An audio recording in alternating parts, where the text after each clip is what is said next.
Vamos agora falar sobre átomos, bem rapidamente, claro. E o aspecto que nós estamos querendo destacar é esse, dos espectros atômicos. E porque isso aqui foi realmente uma coisa bastante surpreendente, né? Que se constatou em relação à radiação emitida por átomos, né? Espectros discretos, né? Vamos começar falando de átomos. Temos pouco tempo, né, para falar sobre isso, mas vale a pena fazer um resumo. O átomo tem uma história ou ideia, pelo menos, eles existem cerca de 400 mil anos depois da origem do universo. Agora, a ideia da existência de átomos, ela tem uma história de 2.500 anos. Demorou tudo isso. Você vai ficar surpreso. Mas nós só tivemos uma confirmação da existência dos átomos, para não deixar margem a nenhuma dúvida, em algum tempo próximo de 1910, 2.500 anos de história, aproximadamente, de história do conceito de átomos, né? Então, tudo começou lá na Grécia Antiga. Aliás, o que tem de coisas interessantes, que os gregos começaram a pensar sobre elas, é uma coisa impressionante. Leucipo e seu discípulo, Demócrito, faziam uma proposta. A teoria atômica começou com eles. Mas, para aceitar bem a ideia, foi só lá pelo ano de 1900, né? E para a gente entender, né, o modelo do átomo e alguns dos constituintes, só em 1932. Demorou. E para a gente entender todos os constituintes do átomo, só em aproximadamente 1987, né? Ou, se quiser, 1968, né?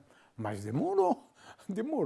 Só há pouco tempo temos uma ideia melhor, né, a respeito do átomo. Então, vamos começar, né, dizendo que na Grécia Antiga, alguns filósofos achavam que tudo seria constituído da água. O outro veio com a ideia do ar, o outro da terra, o outro do fogo. E Empédocles sugeriu 4 elementos, né?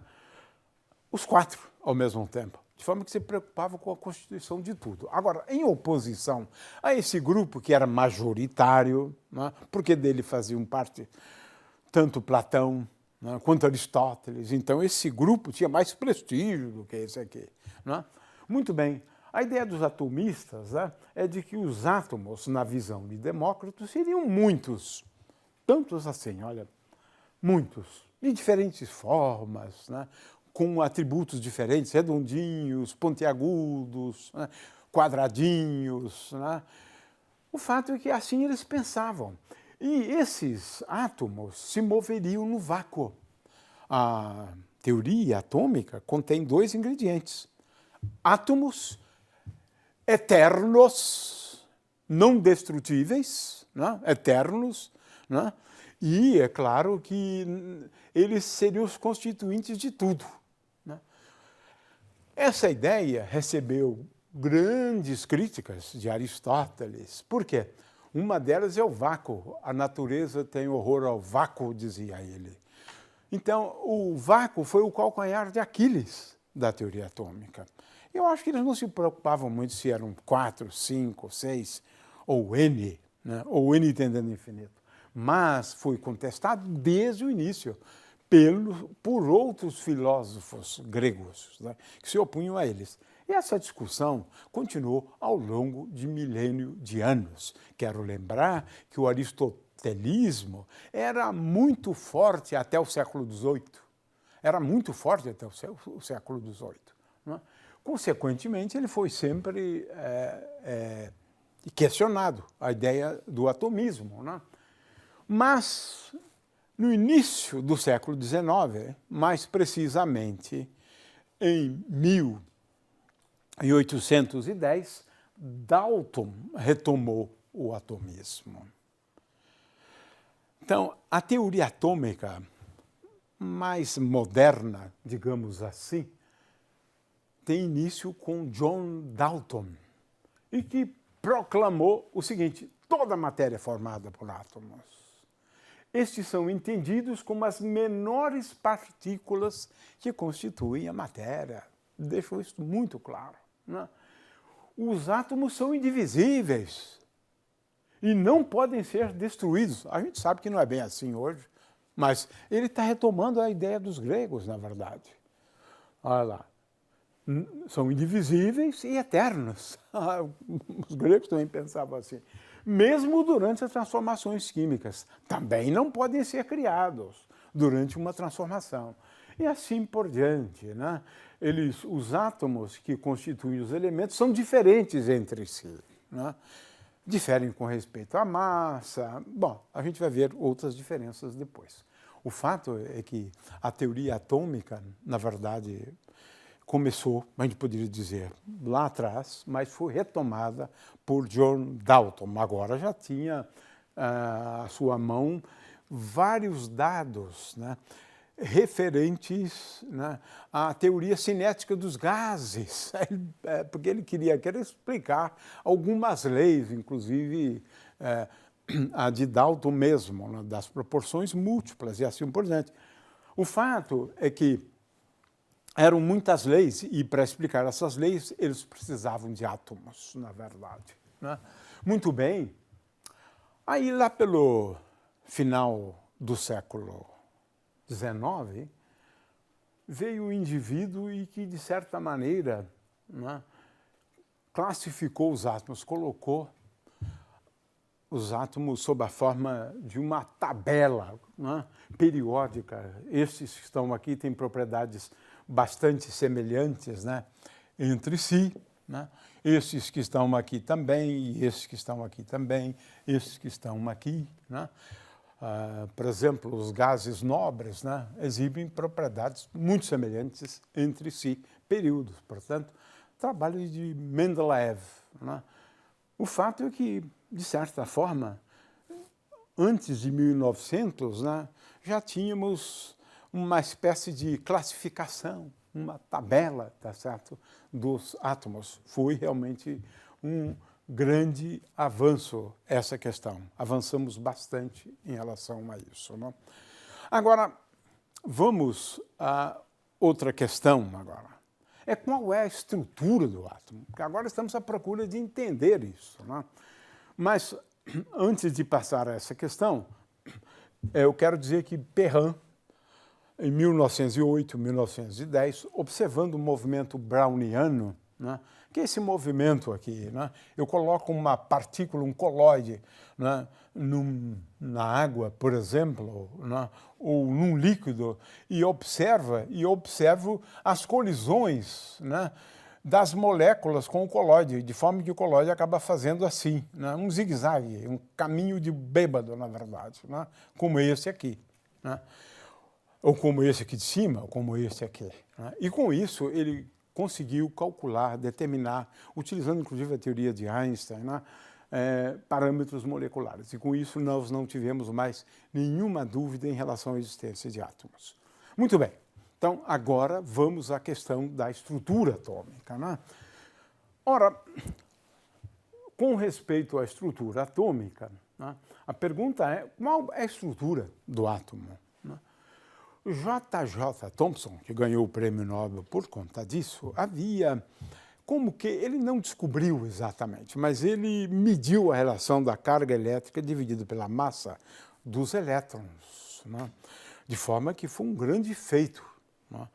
Ora, Thomson percebeu que elétrons, né, os elétrons deveriam ser constituintes do átomo. Pronto, veja, foi o primeiro a pensar numa estruturazinha para o átomo. E o primeiro modelo atômico é esse, o modelo de J.J. Thomson, né? Também conhecido como modelo pudim de ameixa. Qual é a ideia aqui? É essa que estamos representando aqui. Aqui eu tenho um átomo, na visão dele. E no átomo nós temos cargas positivas, porque o átomo é neutro, isso ele sabia. E elétrons embebidos aqui, né? Nessa estrutura aqui.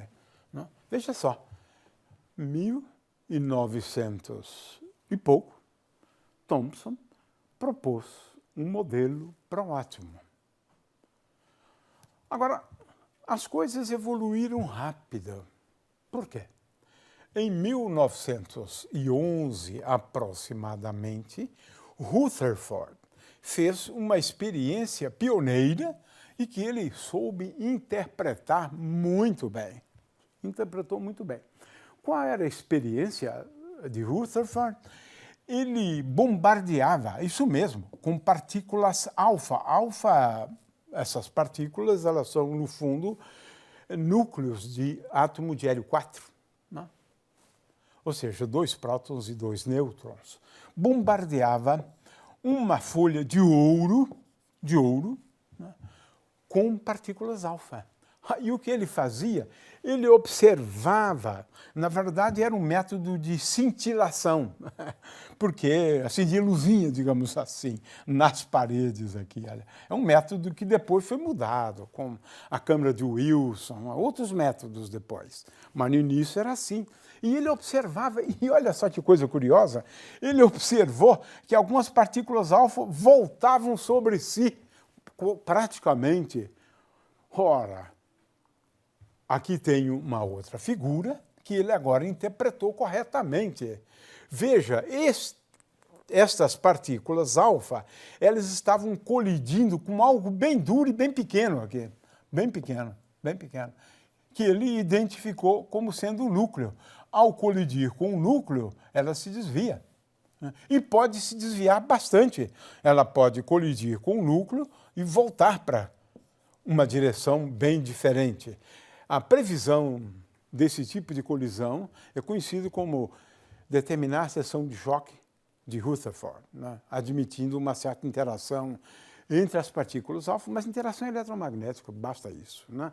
Entre as partículas alfa e o núcleo dos átomos. Então, em 1911, Rutherford esclareceu a questão da estrutura do átomo. O átomo ele é composto, né, por um núcleo, que eu estou indicando aqui, no qual está concentrado toda a carga positiva. Ele imaginava que precisasse de alguma coisa a mais, porque só carga positiva lá não rola, não dá. Elas não conseguem ficar, porque elas se repelem. Então, um núcleo e elétrons agora orbitando em torno do átomo. Esse foi o modelo de 1911, que é ainda o modelo que nós temos hoje como um modelo correto, não em termos agora mais de órbita, mas a estrutura do átomo é esse, sim. Elétrons não girando, né, porque era o que ele tinha naquela época, né, mas um núcleo, né, e elétrons em torno do núcleo. Né. Esse é o modelo, então, de átomo até os dias de hoje. Né? Agora, o que a gente acabou percebendo com o tempo é que existem cerca de 400 tipos de átomos, né? Porque nós temos, para cada elemento químico, um conjunto de isótopos. Temos um número grande de isótopos. Por exemplo, o hidrogênio tem 6 isótopos. Né? O fato é que o número de elementos hoje, a gente sabe, esse número cresceu bastante. Né? Ora, também se descobriu que o núcleo ele é divisível. Então, aquela ideia de que o átomo não é divisível já caiu por terra por aqui. Né? Por quê? Ele é composto por prótons e nêutrons. Né?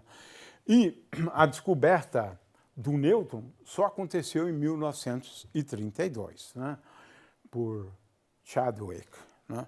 Mas o fato é que o próton se acredita que tenha sido descoberto alguma coisa próximo do ano de 1925. Né? mas não vamos... isso não é importante no momento. O fato é que só em 1932 nós entendemos melhor a estrutura do átomo. Ela é mais complexa do que essa, porque existem partículas, né, que compõem o próton e o nêutron. Então, a estrutura é um pouco mais complexa. Isso aqui só foi descoberto realmente algum tempo depois, cerca de 50 anos depois, né, da descoberta do nêutron, de se entender melhor. De forma que assim é que nós acreditamos hoje, né, ser a estrutura dos átomos, né? O fato é que tudo no nosso mundo é constituído por 4 partículas: elétron, próton, nêutron e fóton. 4 constituintes de tudo que você vê no nosso mundo. Da radiação, os fótons, e da matéria, elétron, próton e nêutron. Vamos agora mudar de assunto. Vamos falar da radiação emitida por átomos. Na realidade, nós vamos discutir aqui a radiação emitida por elétrons quando eles se movimentam, né, em órbitas. Vamos, por enquanto, pensar nesse conceito de órbitas. Não tem problema nenhum, né? O que se sabe é que se eu tenho um elétron, ele pode ser desviado, mantendo um percurso numa órbita circular, e quando ele está numa órbita circular, ele emite radiação. Essa radiação é conhecida como radiação sincrotrônica, ou síncrotron, né?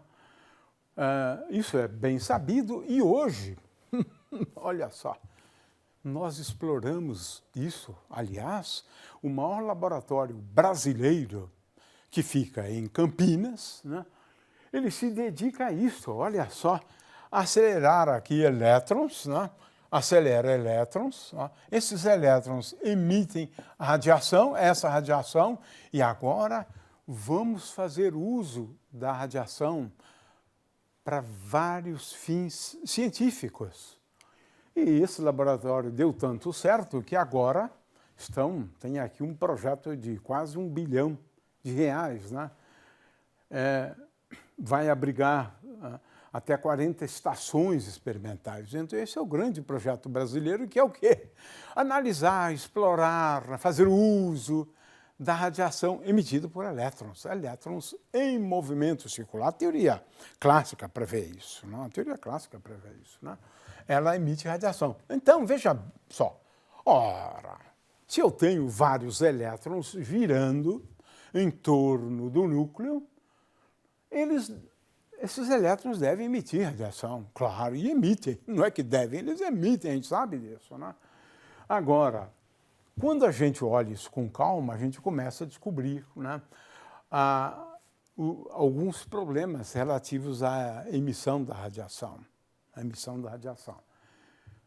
O fato é que átomos e moléculas emitem radiação e absorvem radiação enquanto estão em movimento. Se lembram da radiação síncrotron lá? Não é a radiação síncrotron, mas emitem radiação. Toda partícula clássica emite radiação, né? E a gente sabe que não só os elétrons, mas objetos aquecidos, eles emitem radiação. Uma das características, né, da radiação emitida por objetos aquecidos é que eles emitem em todos os comprimentos de onda, todos. Pode ser pouca intensidade, mas não importa em todos os comprimentos de onda, né? De forma que o espectro é contínuo da luz emitida pelo Sol. De vez em quando tem umas esquinhas lá que Fraunhofer observou, mas isso não é o caso agora. O espectro é contínuo, né, da luz emitida, né, por objetos aquecidos. Mas, veja, o espectro é um espectro contínuo, né? Agora, temos aqui, por exemplo, né, o espectro luminoso. Na verdade, nós temos uma região do espectro eletromagnético, né, com energias de fótons entre 1,6 e 3,2 elétron-volts, que fazem parte do espectro luminoso. E aprendemos uma coisa curiosa, né? É que a luz branca ela é composta por todas as cores, né? A ideia do disco de Newton, né? Muito bem, vamos agora à questão do espectro emitido por átomos e moléculas. Vamos começar com um fenômeno descoberto por Newton. Quando eu faço incidir luz branca, aquela que tem luz de todas as cores, ou radiação contendo diversas frequências no seu espectro, né? Luz branca incide sobre o prisma é capaz de decompor a luz. É um fenômeno lindíssimo, na verdade, né? Por quê? Porque o índice de refração, ele depende da frequência. Então, o desvio de cada comprimento de onda ou para cada frequência vai ser diferente, né? Ele, na verdade, cresce com uma frequência, né? Isso é uma coisa conhecida desde o tempo de Newton. Newton descobriu isso, na realidade, né? Agora, isso aqui passou a ser a base para a gente construir equipamentos bastante sofisticados, né? Denominados espectrógrafos, que são equipamentos voltados justamente para analisar a luz produzida por uma estrela, por exemplo, né? É um arranjo sofisticado, né? Faz a luz entrar por uma abertura, depois você tem que fazer com que haja incidência do feixe paralelo sobre um prisma. Sim, se usa um prisma. E depois uma lente para focalizar. E aqui você analisa o espectro. É isso, um espectrógrafo. E as pessoas que estudam isso, de fato, o interesse nelas é analisar o espectro produzido pelas substâncias, pelas estrelas, né, pelos átomos, pelas moléculas, né, de forma que é uma ciência, né? É uma ciência. De novo, é um arranjo tão simples quanto este aqui, né? O fato é que tem um objeto aqui e a luz agora incide paralelamente e decompõe a luz e depois você tem lá o foco para onde você vai conduzir, né, a luz que é decomposta aqui. Então, a espectroscopia é essa área, né, que analisa os espectros, né, e os equipamentos são os espectrógrafos, né? Muito bem, olha só a surpresa que eles encontraram. Tá aí. Mas isso já há muito já. Este aqui, por exemplo, né, é o átomo de hidrogênio. Veja, o espectro é discreto, não forma aquele contínuo lá. A gente vai analisar isso depois, mas aqui eu tenho do mercúrio, por exemplo, do hélio, hidrogênio, olha só, e quanto mais complexo for a substância, mais complexo há de ser o seu espectro. Mas o espectro é um espectro discreto. Então eu tenho espectros de emissão e tenho espectros também de absorção, né? O de emissão é quando a gente vê essas cores aqui, né, essas listras, né? E o de absorção é que a gente sente falta dessas cores, né? Dessas cores, né? Muito bem. Agora, para encerrar a aula, vamos falar das séries radiativas do átomo de hidrogênio. O que significa isso? Alguns pesquisadores começaram a buscar uma certa regularidade no comportamento do espectro, não é isso? Regularidade.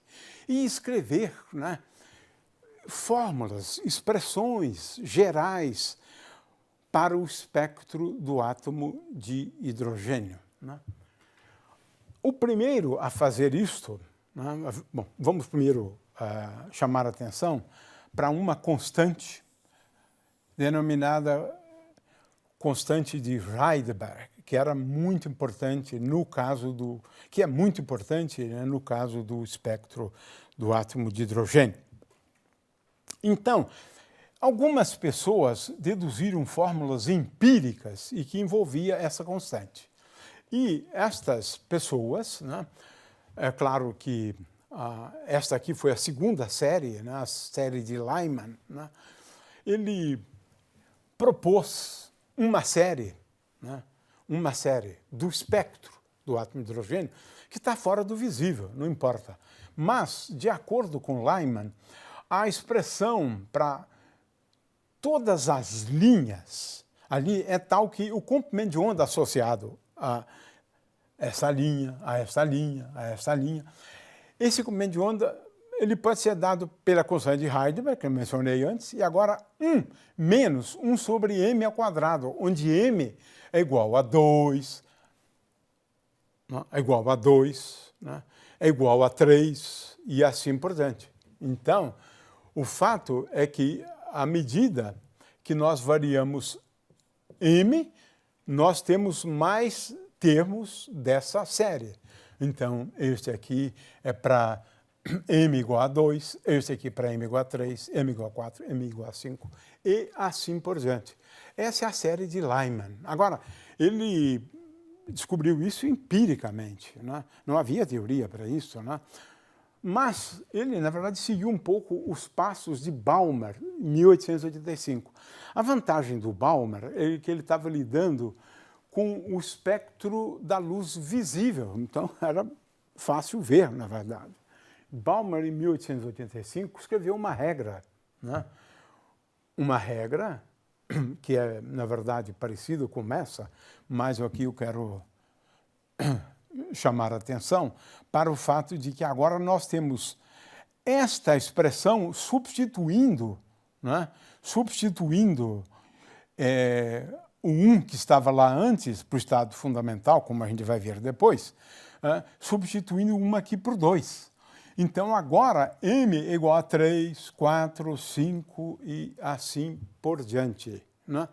De forma que, com esta fórmula empírica obtida por Balmer, ele consegue reproduzir as frequências dessa série aqui, né? A série de Balmer. Não parou aí, né? Em seguida, Paschen propôs uma outra série, onde os comprimentos de onda são dados por essa expressão. Aqui aparece ainda a constante de Rydberg, mas aqui, ao invés de 1 ou 2, como nos casos anteriores, temos 3. E m agora começa de 4, 5, 6, claro, porque esse número aqui é um número positivo, tá certo? Muito bem, então essa é a série de Paschen, que é essa que está aqui. Já discutimos n igual a 2, né? A de Lyman para n1 igual a 1, né? E finalmente mais duas séries, né? De Brackett e Pfund. Mas veja que agora o que varia é, nessa primeira, 1 sobre 4, né? E aqui m agora é igual a 5, né? 6, 7. Né? Essa outra, a mesma constante de Rydberg, mas agora m igual a 6, 7, 8 e assim por diante, né? Que são essas séries aqui.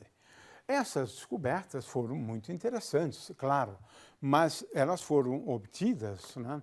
Isso tudo experimentalmente, expressões, fórmulas empíricas, né? Agora, vamos ver como é que Bohr explicou isso.